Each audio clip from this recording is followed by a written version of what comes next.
નીચેથી રોજો રાખીને છેક તીસરે મજલે ચડાવવાનું. કોઈ બી વ્યક્તિ હોય થાક તો લાગે ને ભાઈ. અને આ આવું પાણી પીધું છે, લીંબુ શરબત પાણી પીએ. જો આ હાથીખાના ખત્રીવાડ વિસ્તાર છે, બરાબર છે. 1 મહિનાથી તકલીફ છે બધા, મારી એકલીને તકલીફ નથી, આખા હાથીખાન વિસ્તારને તકલીફ છે. આખો રમજાન મહિનો રોજો રાખીને નીચેથી ઉપર પાણી ભરવાનું, બરાબર. આ કોર્પોરેટરને નીચેથી પાણી ભરવાનું હોય તો એ ભરે.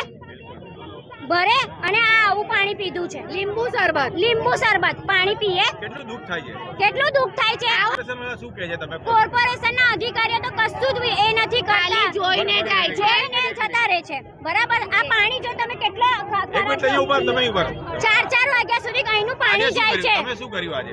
આજે કલેક્ટર ઓફિસ ગયા, ત્યાં જઈને રજૂઆત કરી. અહીંયા વિકલપુર જઈને રજૂઆત કરી તો કે ત્યાંથી પ્રેશરથી પાણી નથી આવતું. તો પ્રેશરથી પાણી નથી આવતું તો તમારા વિસ્તારમાં કેવી રીતે પાણી આવે છે?